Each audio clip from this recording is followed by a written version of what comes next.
Hey, good morning, everybody. Sarasota Tim coming to you from inside it doesn't have a name. It's a rental car. It's a no-name Buick, and should be my last day in this baby.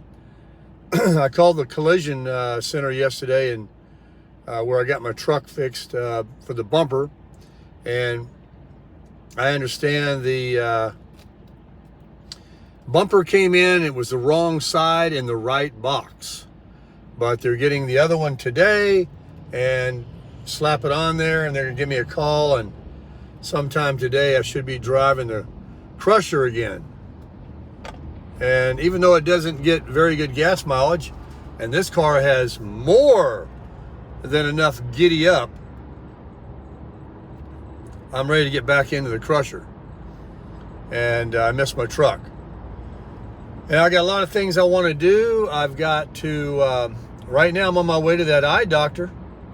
Yep. Going down there to get paperwork done. And then I'm going to my primary doctor to get signed off for pre-op. And then I got to go to Walgreens, get more eye drop prescriptions. And then I got to go to Harbor Freight and return that generator and buy the 5,000 with the propane. One I should have bought in the beginning. The one I did buy in the beginning, but it was shutting off, had an issue. So they took them off the shelf and they brought them back out again, I think in December. And now those are available. All the YouTube videos are old ones, 4, 5, 6 months ago. There's very few of the recent 5,000 Predator generator videos on YouTube you can find, and I'm going to be putting some on there because I'm going to change the oil and get it running, let it run, and make sure it doesn't shut off. But that should prove to be a great little accessory addendum, what I should say the right word would be, to complement the Crasher, an additional an umbilical, to power that baby. If I don't have shore power, I got some power. I got lots of power. Speaking of power, I'm sitting here in traffic, and there's a ton of it. It's 8 o'clock in the morning. All these people going to those prison jobs. And man, there's a lot of people here in this place. I can't wait to leave it. I like it here. I mean, it's the best place in the world probably to be right now. Current temperature is, who the heck knows? I don't know how to find anything on this car. I think it's about 70.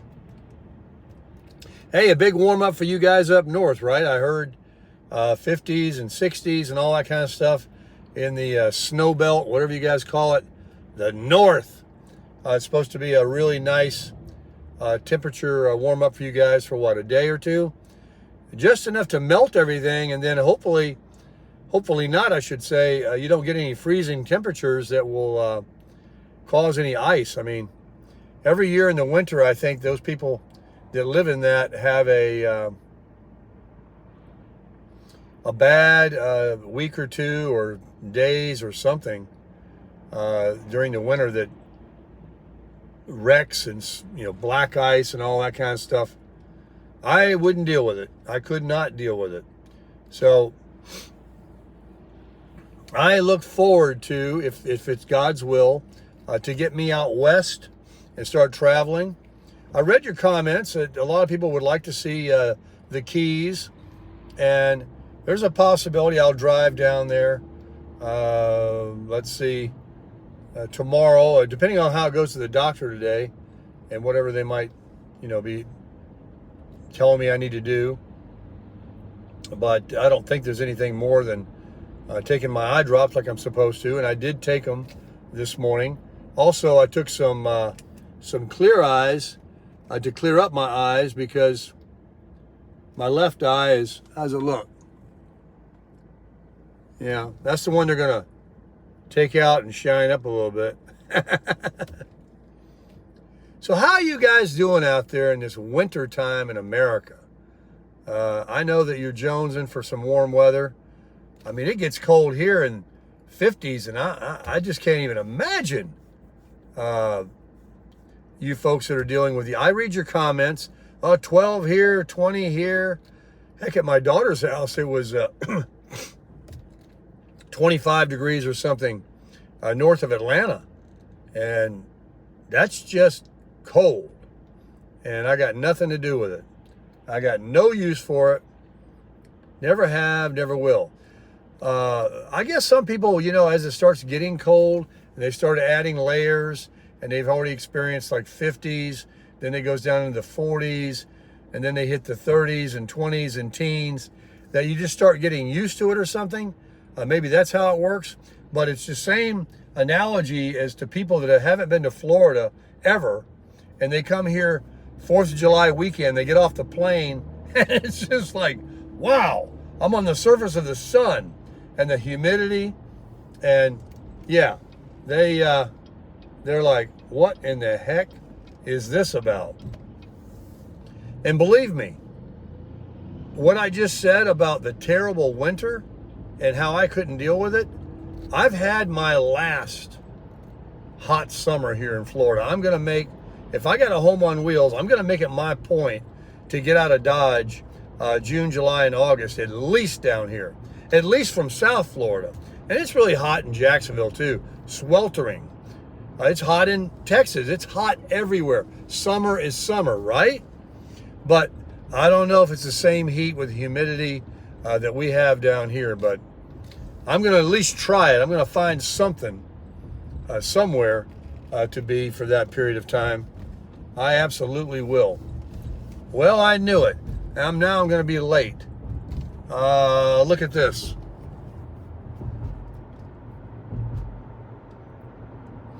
Welcome to my world.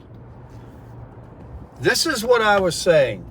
You got one of those prison jobs, and you got to get out here every morning and expect this. You're aggravated. You got to get up early in the morning, get yourself ready, make sure you have gas in your car, have a breakfast, because you're going to be hours like under the thumb of some boss telling you got to do this and that. You can't just go check it over at the inlet. You can't just go do what you want to do. These days are over for me, man. If you can finally get your Social Security at 62 and retire, and then get yourself a part-time side hustle, doing what you want to do, and set up the hours that will be, when you want to go in, and avoid this. This is nuts. But people got to do what they got to do. And a lot of people have signed up for all that debt and monthly payments, and oh my gosh, you're like, it'll be years before I get this car, this house, this lawnmower, or whatever you've signed up for. Try your best to get rid of it. Try your best to save. Get rid of all those streaming services and things that you absolutely don't need, and put all that money towards paying off or selling it even before you pay it off. If you got a $5,000 lawnmower, if you can sell it and get yourself a $100 lawnmower and start pushing instead of riding, do that. I don't know what to tell you, but I can tell you this. It's really important that when you get to Social Security age, if you want to get it at 62 and start living your life, you cannot expect that to support you with a ton of bills. You've got to find a way to get debt-free, close to debt-free, or where a side hustle or a part-time job is going to make it comfortable for you. Now let's talk about that. I live in a travel trailer, and I am so blessed because when it came to RVs, I love an RV. I just like RVs. That's why I wanted to go to that RV show. Of all the kinds of RVs, you got driving kind, you got pulling kind. And the driving kind, you've got the A, B, and C. And the pulling kind, you've got the regular towable that goes on a ball of your hitch, of your trailer. And you've got a fifth wheel that sits up in the bed of your truck. And of all the trailers if you have a lot of money and you don't care, I mean, get you one of them movie star $1 million Class A diesel pushers.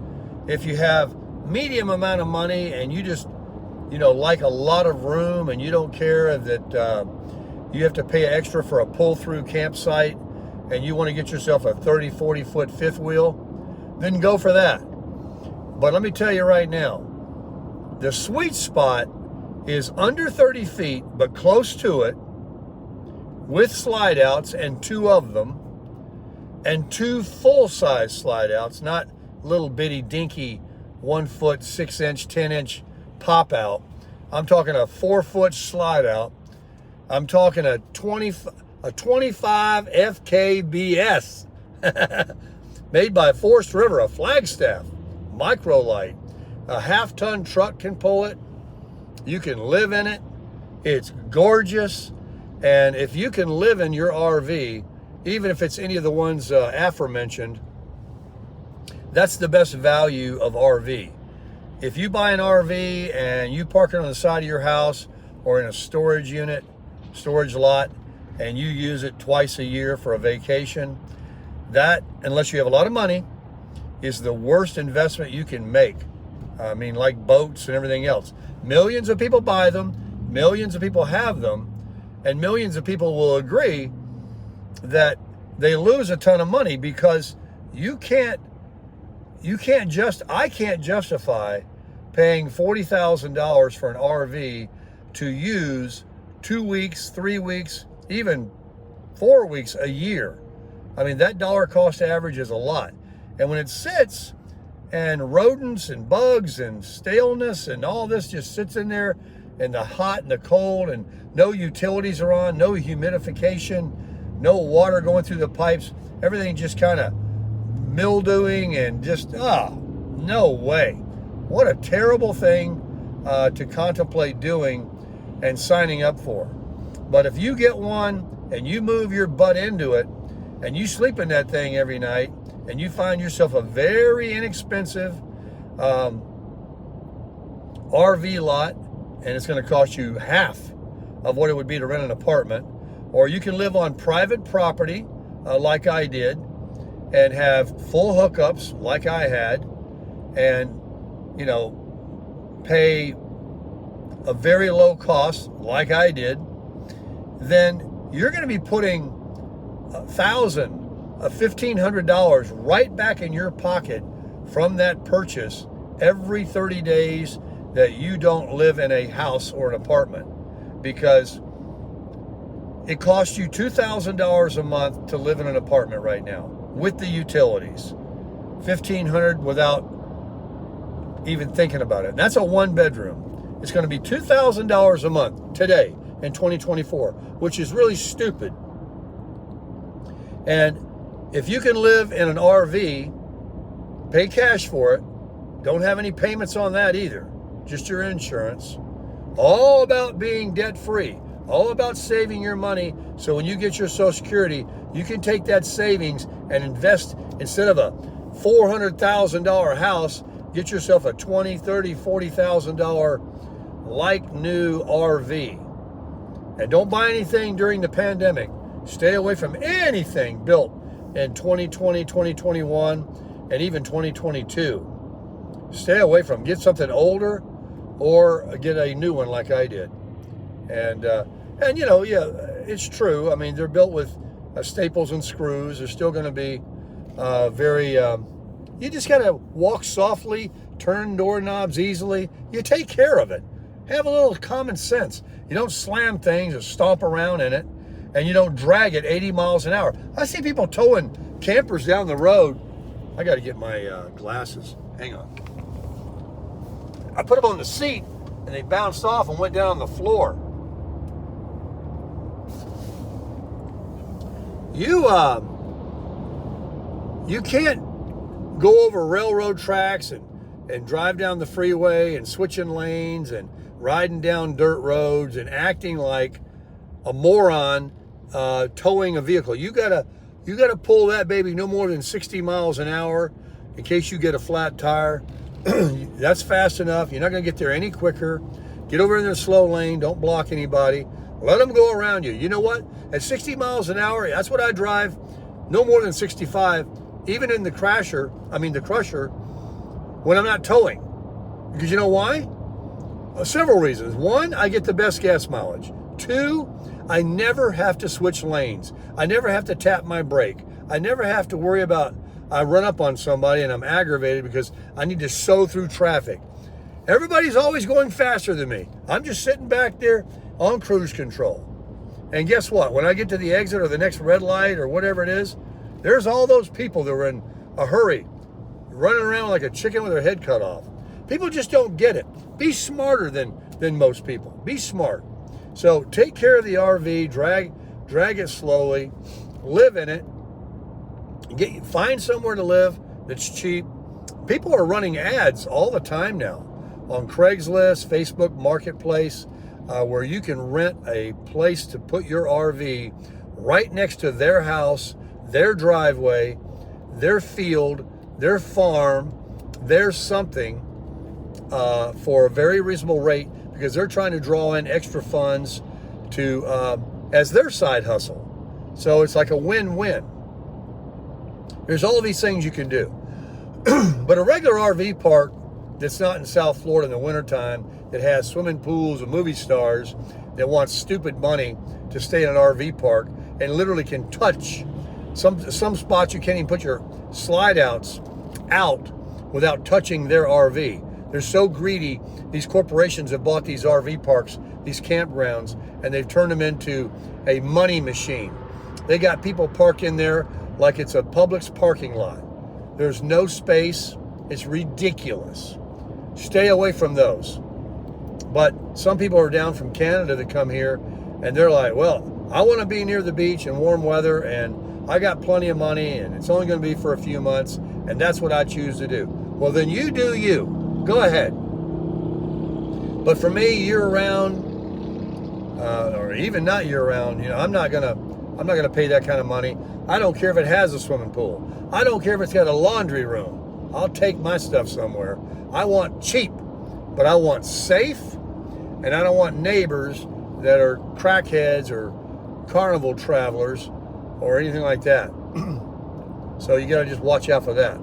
Make sure that at least the place demands that the RVs that they allow in there are no more than a certain age, and there's a background check for people that are staying there, and that'll weed out all that you have anything to worry about. Because, hey, whether you're a single guy or a single gal or a married couple or living together or whatever you're doing, you want to feel safe.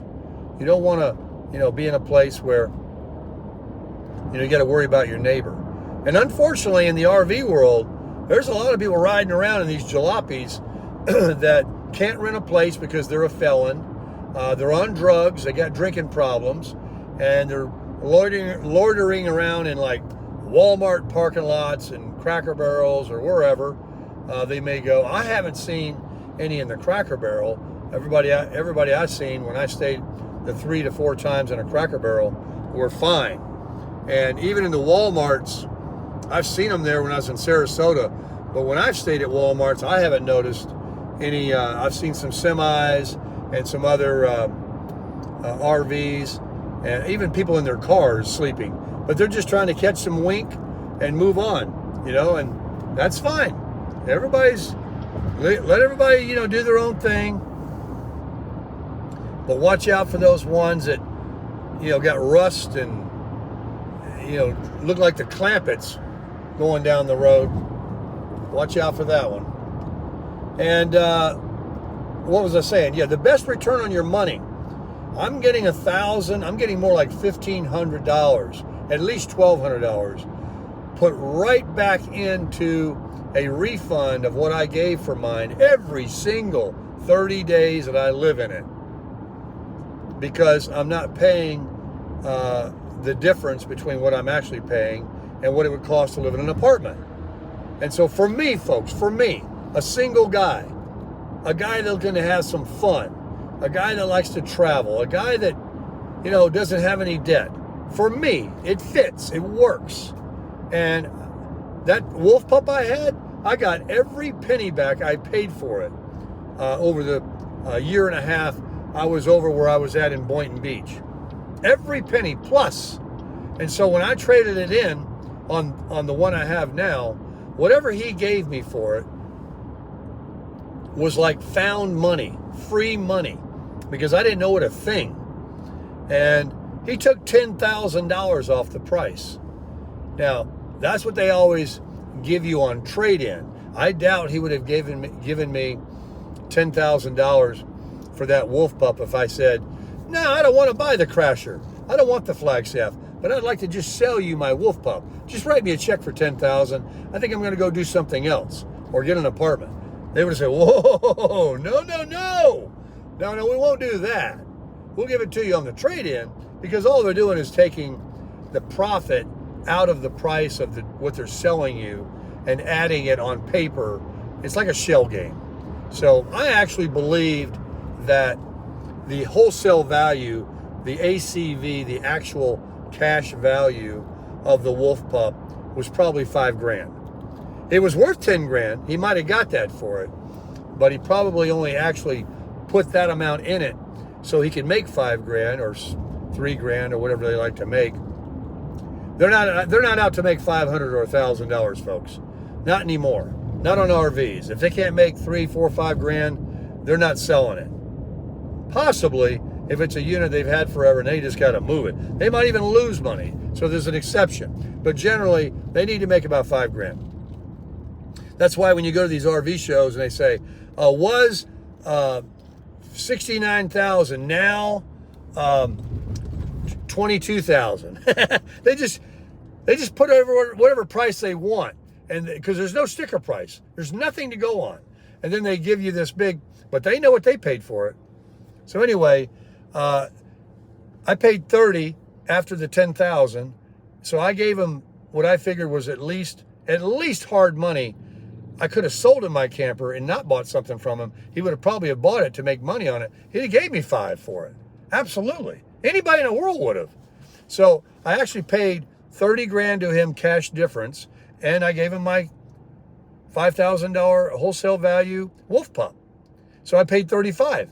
But I didn't, because I got all my money back for the wolf pup by living in it.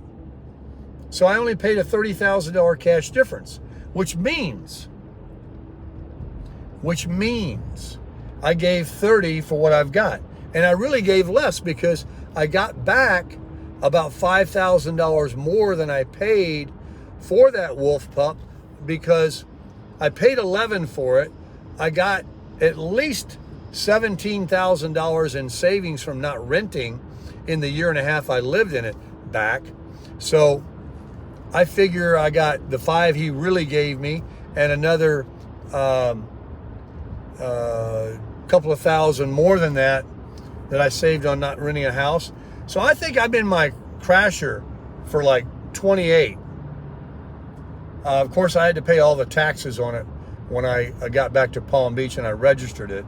And there was no avoiding that, because they gave me an MSO. That's a manufacturer certificate of origin. It's never been titled before. So I had to go down to Palm Beach County and register it. And they're like, okay, where's your bill of sale? Now, fortunately, in Florida, you only pay sales tax on the cash difference of when you buy a car or an RV. So if you buy a car for $10,000 and you trade in a car that they give you $5,000 for, and there's a $5,000 cash difference, in Florida, you only pay sales tax on the difference, not the selling price. So I paid $2,000. So now I'm back up to $30,000. So I'm in it. But everywhere I've seen, even at the show, they're selling the Crasher, that Flagstaff, for about $40,000 to $43,000. And I've already lived in it for a couple of months and gotten back $1,500 to $3,000 in rebates by living in it. So I'm back to $28,000. I love it. I love it. So you see how the math works, folks? Be smart. But if you buy them and don't use them or don't live in them, you're going to just, hate to tell you. But that's what most people do.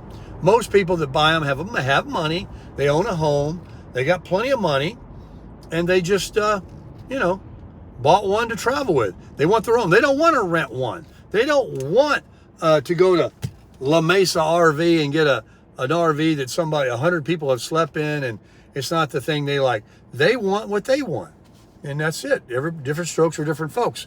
But it's, to me, it's like leasing a car. Worst thing you can do. Worst thing you can do. I leased 5 of them, and here I am telling you. I did it because it was the affordability and the payment and all this stuff. But it's not a good deal. It's not a good deal at all.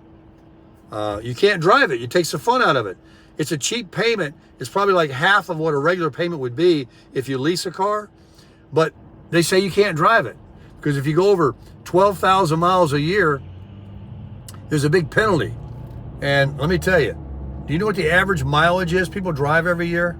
A lot more than that, especially if you're driving it to go to work in, or if you take a trip with it. So beware on that leasing business. And then if you don't drive much and you're like, oh no, I only drive like 8,000 miles a year. Well, then you're paying all that money and it's just sitting there. So it's a lose-lose. Stay away from leasing cars. But people are forced into it right now, because if you go buy one, the average cost is 50, 60 grand. And if you don't have a huge down payment, you got about $1,000 a month car payment. And just the American people, they want a new car. So let's go on in here to the doctor. And anyway, I'm going to bring this video to an end and go in and sign some papers so I can get ready for that big time eye surgery on February 5. Hope you enjoyed the morning chat. I sure do love you guys, each and every one of you. I haven't forgotten you. I haven't forgotten what you've done for me. I will ask. I don't do it all the time. I will ask. It's the new year. I have links in the very front now. I don't put them in the videos anymore. They're right there on Sarasota Tim YouTube channel that you can click on for Amazon. And seems like everybody buys everything on Amazon today. Buy it through my link, please. I appreciate it. It doesn't cost you any more money for what you're buying. It's just that when you click on that link, let me explain how it works. Because a lot of people say, yeah, but it didn't look like it did anything. I didn't get any email or acknowledgement that it helped you, Tim. You won't. You won't know anything. It's invisible. But if you start out and you click the link to my Amazon affiliate link, and it takes you to whatever product I have on there that you're not going to buy. And then from there, you search for what it is you want to buy, and you go and you buy it. Or even if you put it in your cart and don't buy it, but buy it within a few days, and when you make your purchase, you have helped Sarasota Tim get a commission from Jeff Bezos. And guess what? He didn't charge you a penny. They just sacrificed their profits because they're trying to get YouTubers and other Amazon affiliates to get everybody to buy everything on Amazon, which everybody's doing anyway. So if you use that, I appreciate it. There's also a Buy Me a Coffee link, and that is nothing more than supporting me. It is not for a coffee. I use it for coffee. I use it for everything. And if you so wish to support me that way, God bless you. You can go ahead and do that too. Anyway, folks, thank you so much for everything. I'll be talking to you some more today. Lots of videos coming as we crush it in 2024.